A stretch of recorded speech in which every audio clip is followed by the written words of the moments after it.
Okay, so dear Dharma practitioners, be comfortable yourself and relax your body. Keep your back straight and neck head straight in one line and your right palm on your left. So gently close your eyes and bring your attention to this bell sound. And while you're focusing to the sound, you can mentally relax your body, relax your mind, and relax your breathing with your thoughts. Do nothing extra. Just follow the sound, please.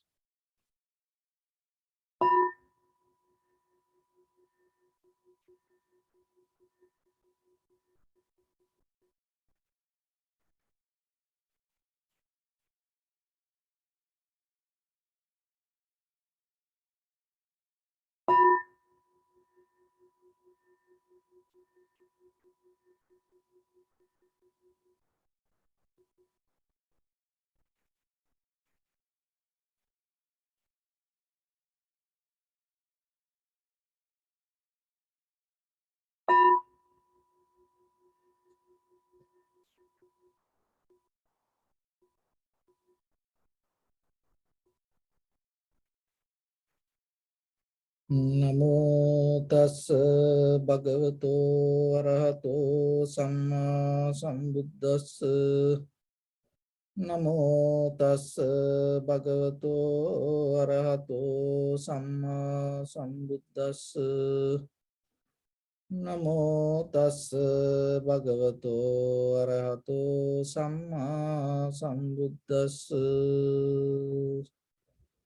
Homage to the Blessed One, the Exalted One, the fully enlightened One. So, dear Dhamma practitioners, before we start our ongoing meditation practice, we'll take few minutes to clarify ourselves how this practice can help for our mental development or to cultivate our mind. So when it comes to mind, the mind is the forerunner of our life. Mind is the chief. So then according to the condition of the mind, that everything happen in your life. And it is the main magnet, epicenter that pull everything towards you. So then it is very important for you to understand that and become very clear with that. So we have two kinds of lifestyle, conventional life and eternal life. Ordinary life and another way, our spiritual life. So even though this with the ordinary life, we're looking for happiness and satisfaction, it's deeply based with our mental condition. Out of this all the material things, we look for our inner peace.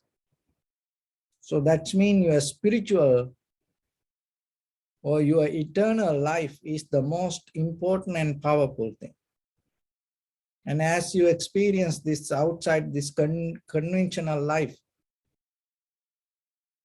conditions by cause and effect and depending from time, space, and matter, and it always change. But there is something that we experience as outcome of that change. That experience is our mental condition. So that means deeply we are interconnected with the environment or the outside or this time, space, and matter.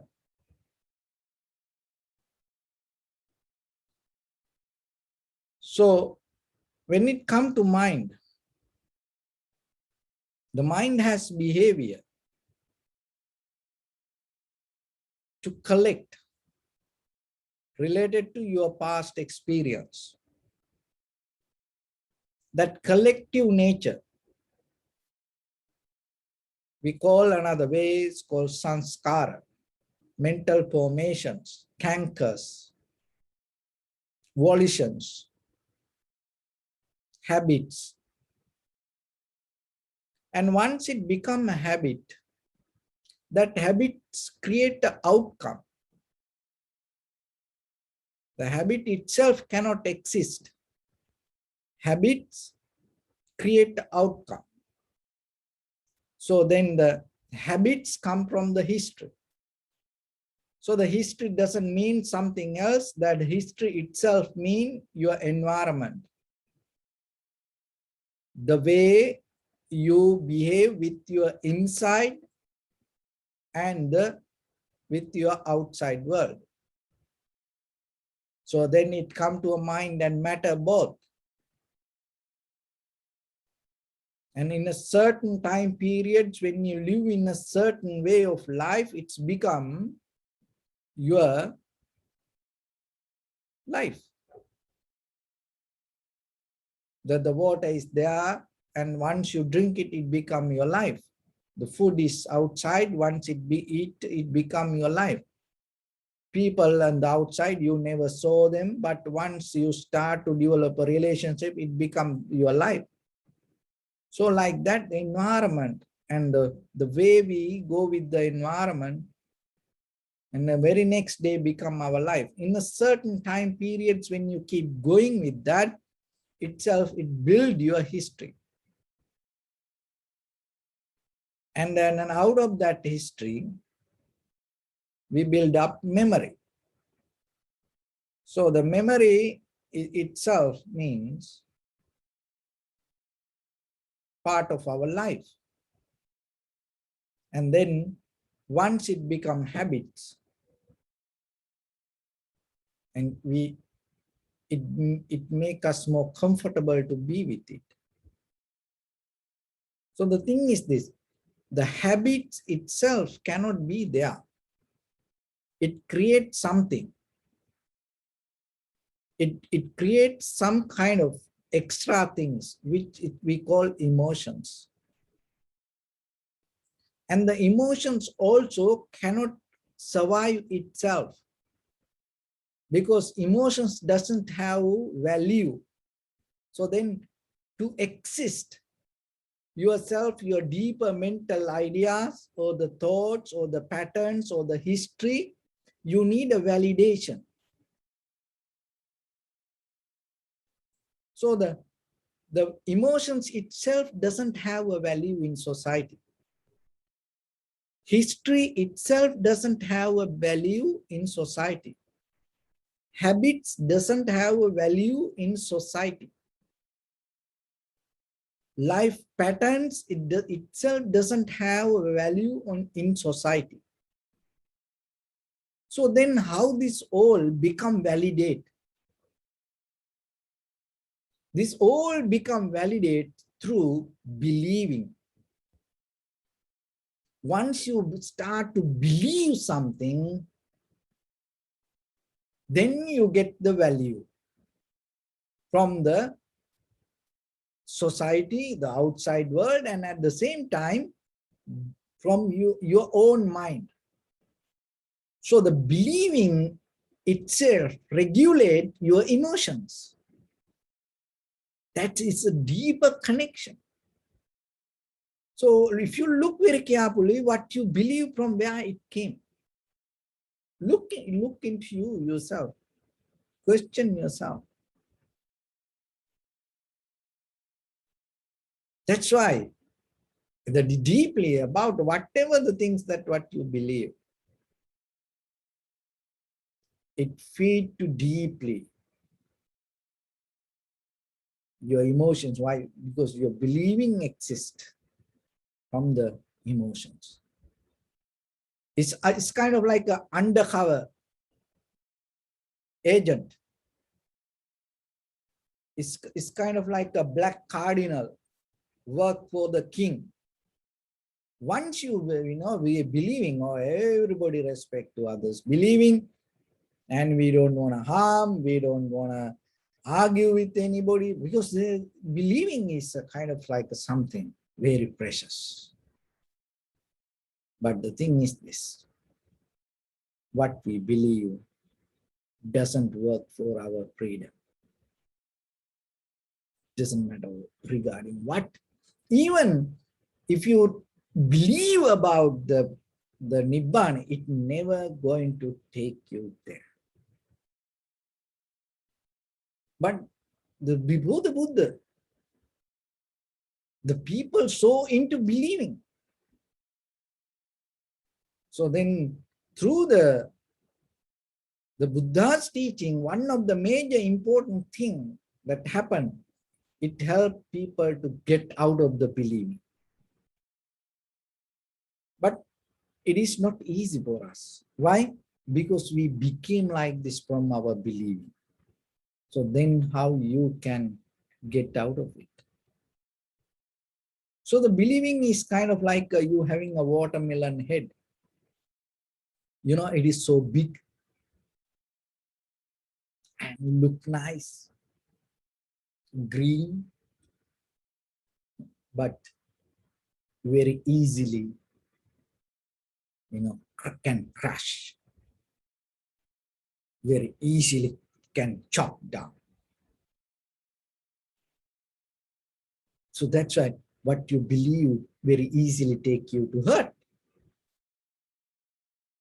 And on the whole society, everybody don't allow others to get hurt. And if somebody get hurt, very easily we into that.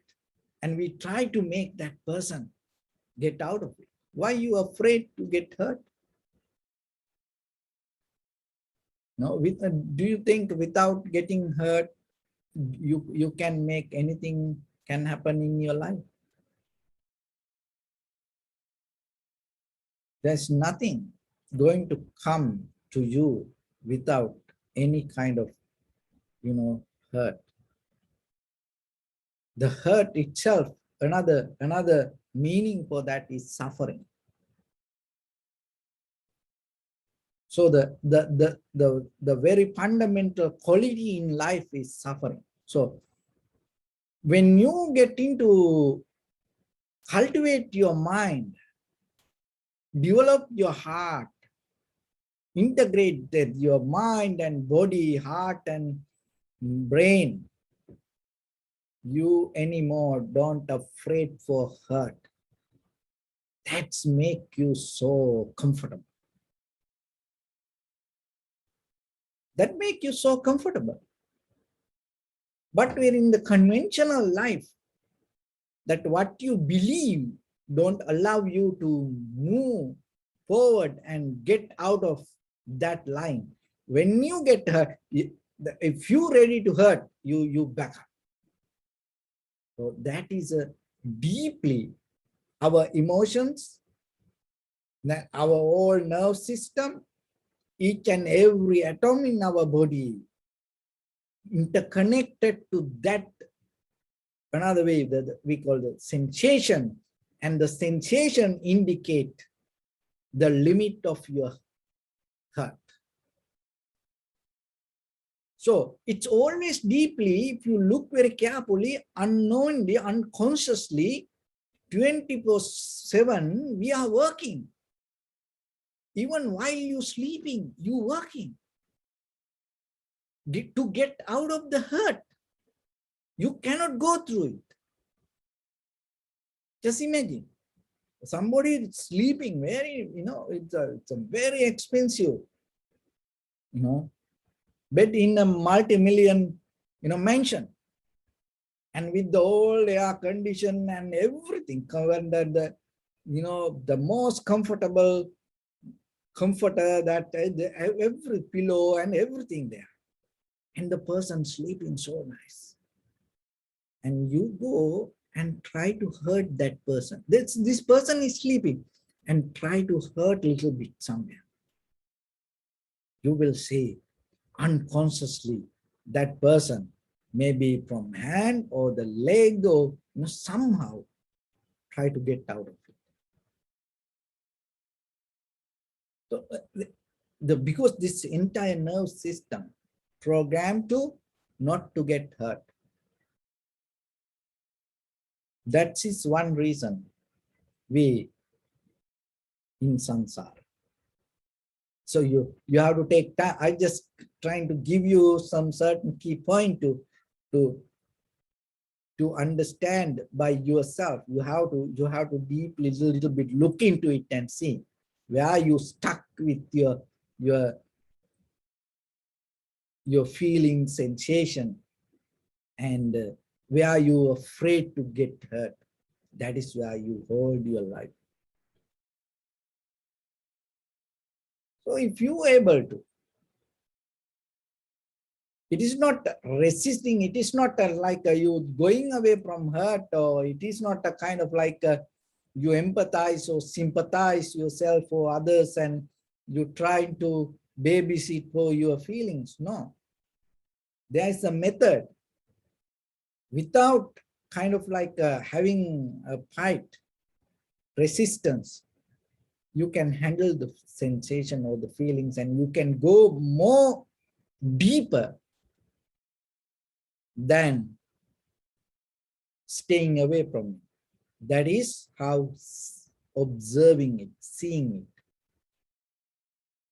Because it's a mostly, it is not a physical game, it is mostly mental game when you deal with the pain or the sensation, because it's come deeply from the believing. So if you able to, so whatever the pain come to you, rather than comparing it or rather than looking the reason from outside, whatever the hurt you get, it is not good, in a very conventional level. What is the pain you gain? It is not good. But you have to remember, when it comes, you have the idea already you build up as a shield to protect you. Pain is not good. Because of that, you not allowed to see inside. When you cannot see inside this, you don't see it is coming from your own mind. You think it's coming from outside. So that is a kind of like a major point that we separate from our spiritual life and the ordinary life or conventional life or an eternal life. That is a major point. Because once you're able to accept it and start to look into yourself and see how this pain comes. Mental pain, physical pain, once you start to see from where it comes, and then anymore you're not going to go with the outside reasons. And that is where you start to deal with the pain inside, knowingly seeing it, recognizing it. And that itself will take you to a point to understand. Things happen with the necessary cause and conditions. And then most of the things that as a pain or as emotions that we deal inside us, not because of outside, because we have our own views. That we are the one who condition that inside our mind, our own life. That's why we become like this. Once you see it, when situations come more than the outside, you start to look into you and see where you are in that situation. It's become a mental skill for yourself. When any situation, right away you start to locate your mental view and recognize what the view you hold regarding this. And then itself, it help you to not to react right away for the outside situations. Then you become more back up and more backward, stay away from it. And that itself, in that very moment, make you cool. It's a very different way of behavior. Then you become more relaxed. Why? Because you seeing something inside, not about outside. So when you see something inside, it makes you more silence. It takes you to more deeper to kind of like observe and analyze. It's in the beginning, it looked like difficult, but why it is look like difficult? Because we used to behave when a situation comes, when feelings come, when some kind of emotions come, we always look into outside. So it is kind of like we build up that lifestyle. That's why when something happens, right away we look into outside. So there is there are methods. You can take many. Meditation is one of the method that you take a path yourself to go into inside. So during Buddha's time, the many people came to Buddha, and what the Buddha did in many different ways. He approached to that each and every person in different ways to allow that person to see his own inside. That's it. Otherwise, we cannot, change somebody. We cannot teach somebody. We cannot, convert somebody. We cannot do that. It's never going to work like that. But only thing is, you can help to somebody, allow that person to see its own inside. That's where you're going to be the real person, can help others. Because that is what covering up. In life, through the culture, tradition, believing, religions, that is what blocking us. It not allow us to look inside us. So the meditation is a method. You take time. So to get into inside. So then in the very first level, what you need to do, you have to drop all other things. It doesn't matter whatever you learn, even the Dharma or the Tripitaka or the Dhamma talks or anything that you learn from online or maybe monastery, or you have to drop it down for a moment. Why? Maybe because sometimes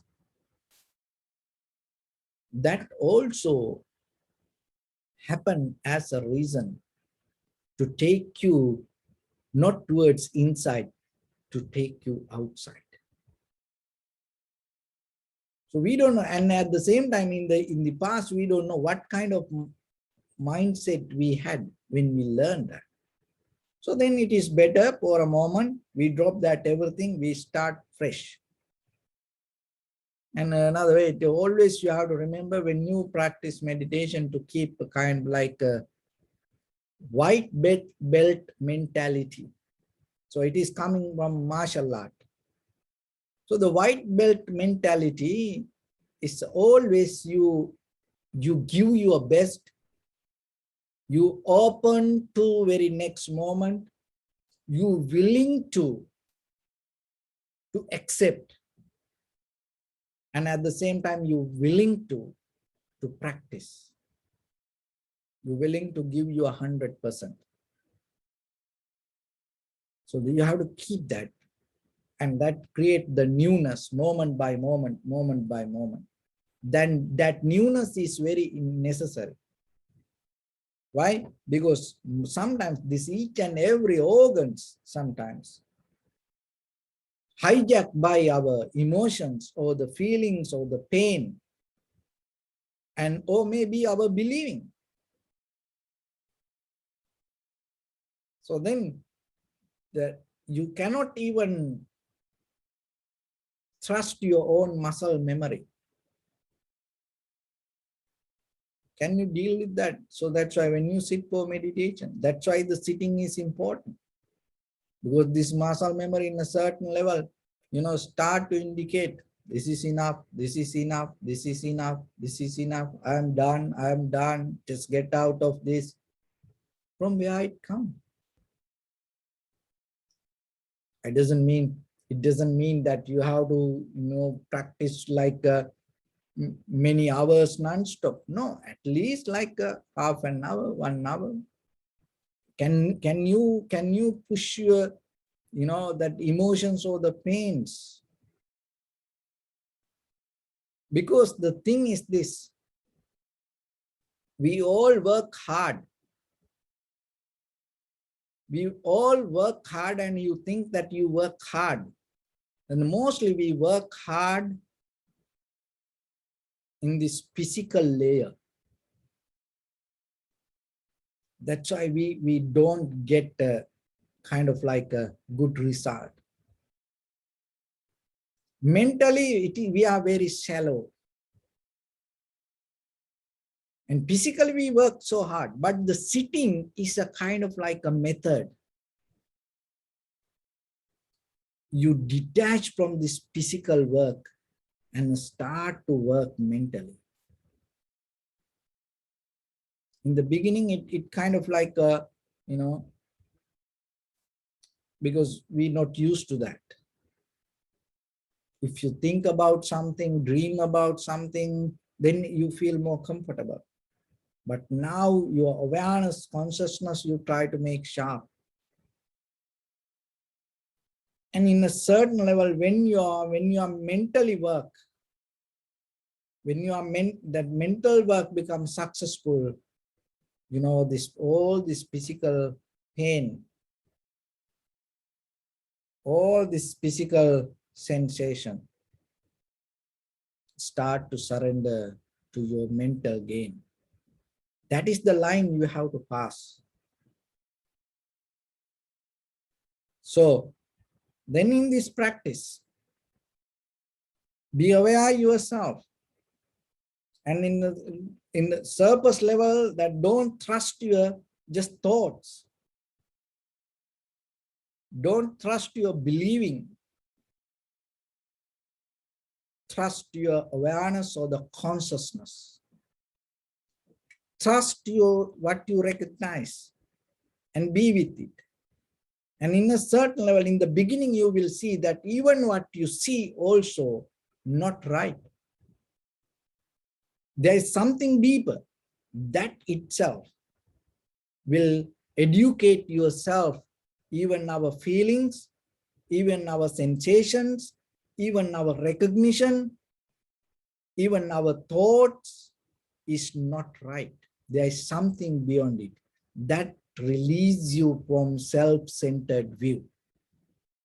Once you come to that, you start to create a deeper space inside you, in between your experience and between your self-view. That is the way that you can slowly, little by little, get out of this egocentric, self-centered mind. So that is where we keep going. So only thing is, you have to remember you are your own master. You have to deal with your own mind. And only the tool that you have, not the teachings, not what you believe. Don't get the help out of that. Only the tool that you have, awareness. So make it more sharp, be with that and see what the experience you can gain. So let's start to practice a little bit now. Keep your back straight, make it straight in one line and your right palm on your left.